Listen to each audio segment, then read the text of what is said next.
తిరుమల లడ్డూ వివాదంపై టాలీవుడ్ హీరో మంచు మనోజ్ స్పందించారు.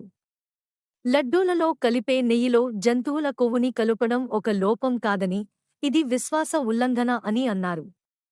అన్ని రాజకీయ పార్టీలు ఏకతాటిపైకి రావాలని, బాధ్యులను గుర్తించి కఠిన చర్యలు తీసుకోవాలని కోరారు. ఈ మేరకు సోషల్ మీడియాలో ట్వీట్ చేశారు. లక్షలాది మంది భక్తుల విశ్వాసాన్ని వమ్ము చేస్తూ మన పవిత్రమైన తిరుమల శ్రీవారి లడ్డులో జంతువుల కొవ్వును వాడారని ఆందోళన కలిగిస్తోంది. ఇది కేవలం లోపం కాదు. ఇది విశ్వాస ఉల్లంఘన. రాజకీయాలకు అతీతంగా హిందూ మనోభావాలకు అవమానం. ఈ తరుణంలో అన్ని పార్టీలు ఏకతాటిపైకి రావాలని, బాధ్యులను గుర్తించి జవాబుదారీతనం ఉండేలా చూడాలని పిలుపునిచ్చారు. మన సాంస్కృతిక, మతపరమైన విలువలను గౌరవించాలి. పవిత్ర సంప్రదాయాల ఉల్లంఘనలను సహించబోమని మనం ఒక ఉదాహరణగా నిలవాలి. అన్ని విశ్వాసాలను గౌరవించే దేశంగా మనకు ప్రియమైన వాటిని రక్షించుకోవడానికి మనం ఐక్యంగా ఉందాం అని మంచు మనోజ్ ట్వీట్ చేశారు. మంచు మనోజ్ తండ్రి, సీనియర్ నటుడు మోహన్ బాబు ఇప్పటికే దీనిపై స్పందించారు.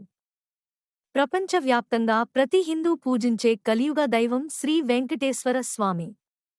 ఆ దైవానికి నిత్యం సమర్పించే లడ్డూలలో కలిపే ఆవు నెయ్యిలో దాదాపు 3 నెలల క్రితం వరకు ఇతర జంతువుల కొవ్వుని కలుపుతున్నారని తెలియగానే ఒక భక్తుడిగా తల్లడిల్లిపోయాను. తీవ్ర దిగ్భ్రాంతికి గురయ్యాను.